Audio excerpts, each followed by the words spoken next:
প্রতি রাতে আমার স্বামী বাথরুমে ঢুকতেন এক ধরনের বিশেষ তেল নিয়ে এবং ২-৩ ঘণ্টা পর বের হতেন। একদিন আমি জানালা দিয়ে উঁকি দিয়ে দেখি কিছু অস্বাভাবিক এবং তা দেখার জন্য মোটেও প্রস্তুত ছিলাম না। আমার নাম তানিয়া, বয়স ২৩। দেখতে অনেক সুন্দর আর আকর্ষণীয় ছিলাম। গায়ের রং ছিল ফর্সা। বাইরে বের হলেই সবাই আমার দিকে চেয়ে থাকত। আর মনে হতো তারা কিছু বলতে চায়। এতদিন ধরে আমি নিজেকে অদ্ভুত অনুভব করেছি, কখনো মনে হয় আমি পাগল হয়ে যাচ্ছি। আমার স্বামীও যেন অদ্ভুতভাবে আচরণ করেন।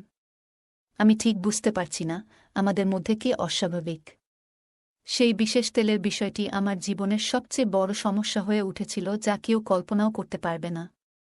প্রতিদিন স্বামী নতুন ধরনের একটি বিশেষ তেল নিয়ে আসতেন এবং এমনভাবে রাখতেন যেন এটি খুবই মূল্যবান।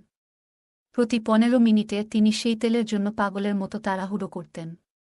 আমি বুঝতে পারছিলাম না কেন তিনি সব সময় চেক করতেন যে তার বিশেষ তেলে কোনো সমস্যা হয়েছে কিনা বা কেউ চুরি করেছে কিনা। বন্ধুরা, আমার গল্পগুলো তোমরা শুনো কিন্তু সাবস্ক্রাইব করো না। দয়া করে গল্পগুলো ভালো লাগলে ভিডিওটি লাইক, শেয়ার এবং চ্যানেলটি সাবস্ক্রাইব করো প্লিজ। প্রতিদিন আমার স্বামী বিশেষ তেল এনে বিভিন্ন জায়গায় লুকিয়ে রাখতেন, কখনো লকারে, কখনো আবর্জনার মধ্যে, আবার কখনো রান্নাঘরের আটার বাক্সে। এই বিশেষ তেল প্রতি তার এমন আগ্রহ আমাকে পাগল করে তুলেছিল। যখন আমি নতুন বউ হয়ে ঘরে এলাম, তখনও তার হাতে একই বিশেষ তেল ছিল। আমাদের কথা বলা শেষ হলে তিনি বিশেষ তেল নিয়ে বাথরুমে গেলেন। আমি অপেক্ষা করতে করতে ঘুমিয়ে পড়েছিলাম। অনেক সময় পেরিয়ে যাওয়ার পর যখন ঘুম ভাঙল, দেখি তিনি বাথরুম থেকে বেরিয়ে এসেছেন। তার হাতে সেই ব্যাগ ছিল যার ভেতরে বিশেষ তেল রাখা ছিল। প্রায় ৩ ঘণ্টা বাথরুমে তালাবদ্ধ ছিলেন তিনি এবং বের হয়ে বললেন, সমস্ত সমস্যা সমাধান হয়েছে। ৩ মাস হয়ে গেল আমাদের বিয়ে হয়েছে, কিন্তু প্রতিদিন একই ঘটনা। বাথরুম থেকে পানি পড়ার শব্দ আর স্বামীর অদ্ভুত আচরণ আমাকে খুব চিন্তিত করে তুলেছিল। তবে কাউকে বলতে সাহস পেতাম না। এক রাতে জানালা দিয়ে উঁকি দিয়ে দেখলাম স্বামীর বিশেষ তেলের মন্ত্ররহস্য। আমার মা-বাবা আমাকে অনেক ভালোবাসতেন। আমি ছিলাম তাদের ছোট মেয়ে, সব ভাইবোনের মধ্যে সবচেয়ে ছোট। আমার ছোটবেলায় অনেক অসুস্থ ছিলাম। বাবা-মা সবসময় আমার জন্য প্রার্থনা করতেন। আমার চিকিৎসা চলছিল, তাই পরিবারের সবাই আমাকে অনেক ভালোবাসত। বাবা-মা সবসময় ঈশ্বরের কাছে প্রার্থনা করতেন আমার সুস্থতার জন্য, কিন্তু তারা জানতেন না যে তাদের জীবন এত তাড়াতাড়ি শেষ হয়ে যাবে এবং তাদের আদরের কনিষ্ঠ কন্যাটি একা হয়ে যাবে। আমি তখন মাত্র ৭ বছর বয়সী। একবার আমরা পিকনিকে যাচ্ছিলাম, হঠাৎ বাস দুর্ঘটনার কবলে পড়ি। দুর্ঘটনা এত ভয়াবহ ছিল যে আমার বাবা-মা এবং ভাই-বোন সবাই ঘটনাস্থলেই মারা যান। আমি বেঁচে গিয়েছিলাম, কিন্তু সেই দিনটি আমার জীবনকে পুরোপুরি বদলে দিয়েছিল। অনেকেই আমাকে দেখে দুঃখ প্রকাশ করত, ভাবত আমি বাবা-মা ছাড়া কিভাবে বাঁচব। আমার মনে হয় যদি আমি সেদিনও চলে যেতাম তাহলে ভালো হতো। সবাই বলতো এই মেয়ে এতিম হয়ে জীবন কাটাবে। আমার পুরো পরিবার হারিয়ে গিয়েছিল। সেই সময় আমার বাবার সৎ ভাই আমাকে তার বাড়িতে আশ্রয় দিয়েছিলেন, কারণ অন্য কেউ আমাকে রাখতে চাইছিল না।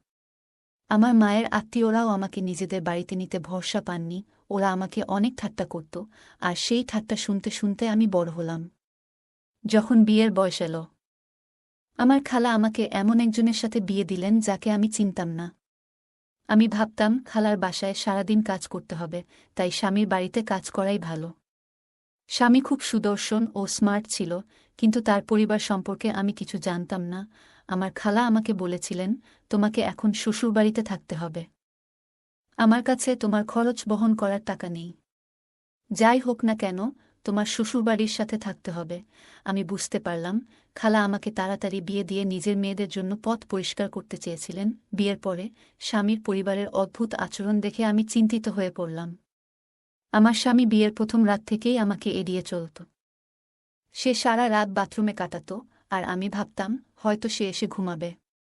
কিন্তু ১ মাস পেরিয়ে গেলেও স্বামী আমাকে স্পর্শ করেনি। শাশুড়ি বললেন, তোমার স্বামী তোমাকে একদিনও স্পর্শ করেনি। আমি বুঝতে পারলাম আমার জীবন সত্যিই কঠিন হতে চলেছে। লজ্জার কারণে আমি কাউকে কিছু বলতে পারিনি। ১ মাস পরে মামির সাথে দেখা করতে গেলে তিনি আমাকে দেখে আঁতকে উঠলেন এবং নানা প্রশ্ন করতে লাগলেন। আমি বিস্মিত হয়ে তার দিকে তাকালাম। তিনি আগেও এমন অদ্ভুতভাবে কথা বলেছিলেন, যেন আমার সাথে কোনো সম্পর্ক নেই। তার কথায় আমি খুব কষ্ট পেলাম। কারণ আমার শৈশব এই বাড়িতেই কেটেছে। আমি ভাবতাম মামা খালার সাথে দেখা করার আমার অধিকার আছে। কিন্তু এখানে এসে দেখলাম আমার স্বামী বাথরুমে যাচ্ছিল। আমি তার কাছে তুচ্ছ মনে হলাম। আমি নীরব থাকলাম, রাগ নিয়ন্ত্রণ করলাম এবং আমার ভাগ্যকে মেনে নিলাম। প্রতি মুহূর্তে ভাবতাম, কেন আমি নীরব থাকি? আমার স্বামীর সত্যতা প্রকাশ করা উচিত। কিন্তু বাস্তবে কিছু করতে পারতাম না। নিজেকে ঘরের কাজে ব্যস্ত রাখতে শুরু করলাম, রান্না, পরিষ্কার, পরিবারের জামাকাপড় ইত্যাদি। খালার বাড়িতে কাজের মেয়ে ছিলাম, আর এখন শ্বশুরবাড়িতেও একই জীবন যাপন করছি। একদিন ভাবলাম, আর কতদিন এভাবে বাঁচব? রুদ্ধস্বরের স্বামীকে সব বললাম। শোনার পর তার মা নাতিনাতনি চাইলেন, আর স্বামী বিদ্যুতের শকের মতো হয়ে গেল। আমি নিশ্চিত হলাম স্বামী পুরুষত্বহীন। প্রতিরাতে ঘুমানোর অজুহাতে বাথরুমে যেত, সে বাথরুমে থেকে বেরিয়ে আমার ঘুমানোর অপেক্ষা করত। কেউ নতুন বউকে এভাবে একা রেখে সারা রাত বাথরুমে কাটাবে না। আমি সিদ্ধান্ত নিলাম, স্বামীর এই গোপন কথাটা জানাতে হবে এবং একদিন রাতে সবার সামনে সত্যটা তুলে ধরব। এক রাতে স্বামীর মুখে অদ্ভুত হাসি দেখে আমি জেগে থাকার চেষ্টা করলাম। সে বলল, তুমি তাড়াতাড়ি ঘুমাও, আমি ডিস্টার্ব করব না। তারপর রুমের লাইট অফ করে বের হয়ে গেল। শুয়ে পড়ার সাথে সাথে আমি ক্লান্ত হয়ে পড়ে ঘুমিয়ে যেতাম। আজ জেগে থাকার চেষ্টা করছিলাম, কিন্তু ঘুমের উপর নিয়ন্ত্রণ ছিল না।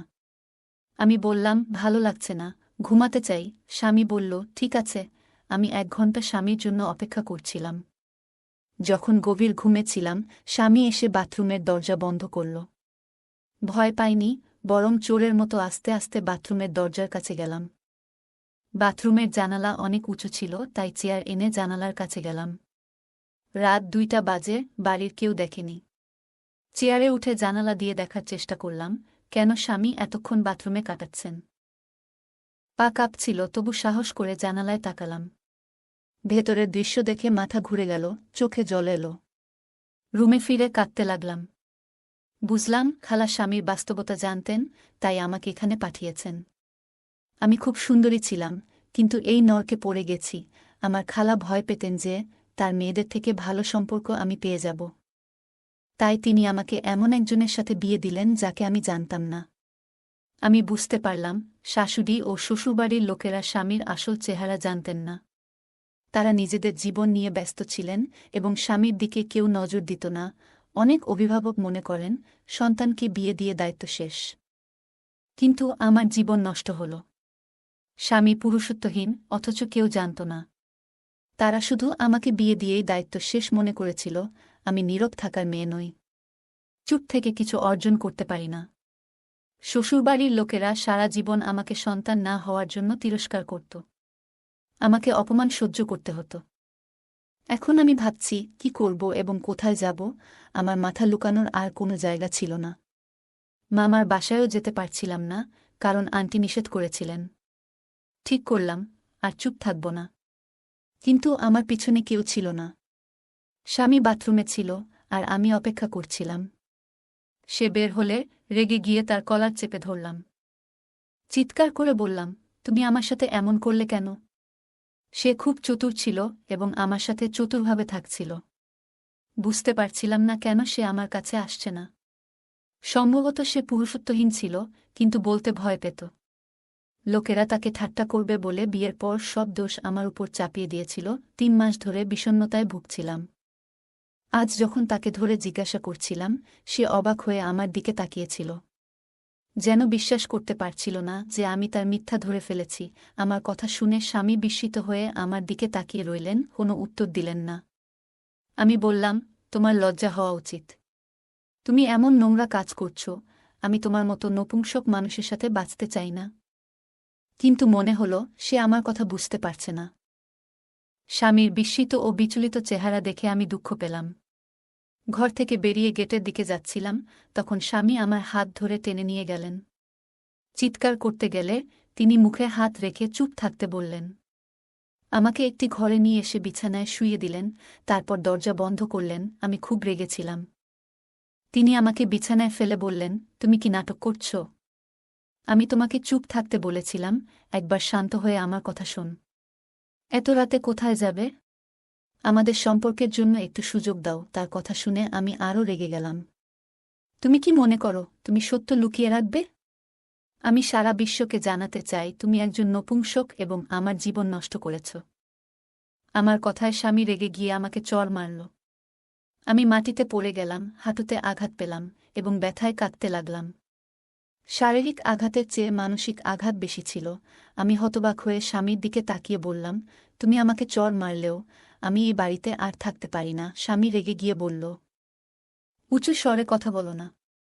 আমি নপুংসক নই, আমি একটি বড় রোগে ভুগছি। স্বামী ব্যাখ্যা করল, আমি বিশেষ তেল ব্যবহার করে চিকিৎসা করাচ্ছি। গত 6 মাস ধরে শরীর চুলকাচ্ছে এবং দুর্গন্ধ উঠেছে। ডাক্তার বলেছে আমার রক্তে ইনফেকশন হয়েছে। একবার একজন লোক আমাকে রক্ত দিয়েছিল, তখন থেকেই এই সমস্যা। ডাক্তার বলেছে সেই লোকটির রক্তে অ্যালার্জি ছিল, তাই আমার রক্তেও সংক্রমণ হয়েছে। এখন আমি এই অবস্থায় আছি এবং এই রোগ অন্য কারো কাছেও ছড়িয়ে যেতে পারে। তাই আমি তোমার কাছে আসিনি। তুমি যদি আমার কাছে আসতে তবে তোমারও এই রোগ হতে পারত। এটি খুব খারাপ এবং ছড়ায় দ্রুত। সমস্যা বাড়তে থাকায় আমি একজন বিখ্যাত বৈদ্যের কাছে গিয়েছিলাম। তিনি বললেন শীঘ্রই সুস্থ হয়ে উঠব। বৈদ্য আমার চিকিৎসা শুরু করলেন, কিন্তু আমার বিয়ে নিয়ে ঝামেলা শুরু হলো। আমার বোন দুবাই থেকে এসেছিল এবং তার জন্য আমার বিয়েতে থাকা জরুরি ছিল। কয়েক বছর সে ফিরতে পারবে না। আমি বিয়ের জন্য প্রস্তুত ছিলাম না, কিন্তু কেউ আমার কথা শুনল না এবং তারিখ ঠিক করে দিল। বৈদ্য বললেন চিকিৎসা শেষ না হওয়া পর্যন্ত 2-3 মাস বিয়ে করো না। আমার কথা কেউ শুনল না। বিয়ের তারিখ ঠিক হল। বৈদ্য বললেন তোমার স্ত্রীর থেকে দূরত্ব বজায় রাখতে হবে, সুস্থ থাকতে এবং নিজের যত্ন নিতে হবে। রোগ সারিয়ে তারপর সারা জীবন আরামে থাকো। বৈদ্যের চিকিৎসায় আমি ভালো বোধ করছিলাম, তাই তাকে মানতে হল। ভেবেছিলাম বিয়ের পর পুরো সত্য বলব, কিন্তু সাহস পাইনি। এটাই আমার বড় ভুল। তুমি আমাকে ভুল বুঝলে। বিশেষ তেল তোমাকে সারাতে পারবে না। এজন্যই তোমার কাছাকাছি আসিনি এবং তোমার সাথে খোলাখুলি কথা বলিনি। প্রতিদিন আমি বিশেষ তেল নিয়ে এসে চিকিৎসা করতাম, যেন তাড়াতাড়ি সুস্থ হয়ে স্বাভাবিক জীবনযাপন করতে পারি। এতদিন সত্য লুকিয়ে রাখার জন্য স্বামী খুব বিব্রত ছিল। তার চোখের অশ্রু ও মুখের সত্যতা দেখে আমি তার কথা বিশ্বাস করলাম। বললাম, তুমি আগে বললে গত 3 মাস এত উদ্বিগ্ন থাকতাম না। অন্য কেউ হলে হয়তো আমিও তোমার মতো ভাবতাম। তোমার কিছু আচরণে মনে হচ্ছিল তুমি আমাকে প্রতারণা করছ। এখন আমি দুঃখিত যে তোমার সাথে খারাপ ব্যবহার করেছি। স্বামীর কাছে ক্ষমা চেয়ে আশ্বাস দিলাম, আমি সর্বদা তোমার পাশে থাকব এবং যত্ন নেব যতক্ষণ না তুমি সুস্থ হয়ে ওঠো। আজ আমরা একে অপরের সাথে আছি, তার রোগও নির্মূল হয়েছে এবং আমরা ভালো জীবনযাপন করছি। ছোট ছোট ভুল বোঝাবুঝি কখনো ঘর নষ্ট করে দেয়। আমাদের একে অপরকে বোঝার চেষ্টা করা উচিত। অন্যের হৃদয়ের অবস্থা না জেনে যদি আমরা সমর্থন করি, তাহলে অনেক সমস্যা এড়ানো যায়। ঈশ্বর আমাদের বোঝার ক্ষমতা এবং সঠিক সিদ্ধান্ত নেওয়ার শক্তি দিন। এখন আমাদের একটি 2 বছরের মেয়ে আছে, আর জীবনের সব সমস্যা চলে গেছে। আমার স্বামী এত ভালো যে মাঝে মাঝে আমি ভাবি এমন একজনকে আমি সন্দেহ করেছি। এখন আমি আমার পুরো পরিবার নিয়ে খুব খুশি। গল্পটা কেমন লাগলো জানাতে ভুলবে না। আরও মজার মজার রোমান্টিক গল্প শুনতে চাইলে ভিডিওটি লাইক, শেয়ার এবং চ্যানেলটি সাবস্ক্রাইব করতে এবং বেল আইকনটি টিপতে ভুলবে না। ধন্যবাদ।